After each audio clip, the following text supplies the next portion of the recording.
ازيكم عاملين ايه؟ فيديو جديد النهارده هنعمل مع بعض مشروب شتوي كده حلو قوي. هيعجبكم جدا، انا عن نفسي بحبه قوي. بس اول حاجه لايك كده وسبسكرايب في القناه لو اول مره تشوفي القناه. اول حاجه انا حطيت اللبن قبل ما اولع عليه النار كده. اللبن بقى الكميه اللي انت عايزاها على حسب انت عايزاه قد ايه. انا عملت الكميه دي يعني عملوا 3 فناجين كده، وهحط عليهم نشا.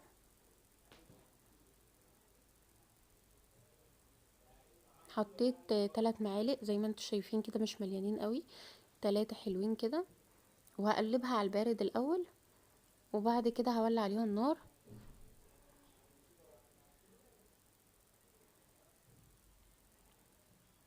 لازم كده ادوبها حلو علشان ما تعملش اي تكتلات او اي حاجه فيه، ويبقى ناعم كده وحلو قوي.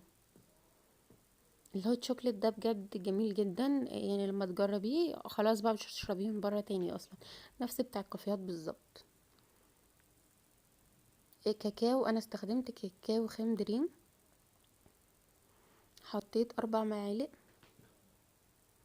ده كاكاو خام دريم، مش اللي هو النسكويك المحلى، لا ده اللي هو بيبقى غير محلى، ما فيهوش اي سكر.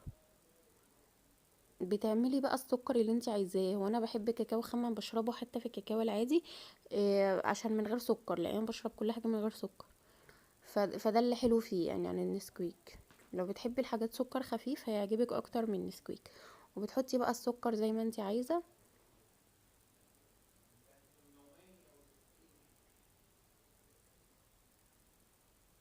وبعد كده بقى مكعب شوكولاته دريم برضو. انا بجيب اللي هي غامق، بيبقى مكتوب عليها في غامق وفي غامق اكسترا وفي بالحليب. انا بجيب اللي هي الغامق. حطيت مكعب واحد بس، وبنفضل نقلب فيها لحد ما تتقل كده، بتبقى بالشكل ده كده تقيلة شوية. لو حابين بقى التقل يعني ممكن تصبوها في الاول خالص قبل ما تتقل معانا. لو انت حابه سايل قوي، انا حبيته بالقوام ده كده، جميل جدا. بستنى له بس يهدى شويه. وحطيت عليه كريم شانتيه. الكريم ده انا عاملاها كريمه اللي هو كيس دريم برضو كريم شانتيه، وعليها حبه لبن صغننين عشان يطلع تقيل معانا كده. وحطيته في الكيس الحلواني، وبقدمه بالشكل ده اهو. شكله حلو قوي زي بتاع بره.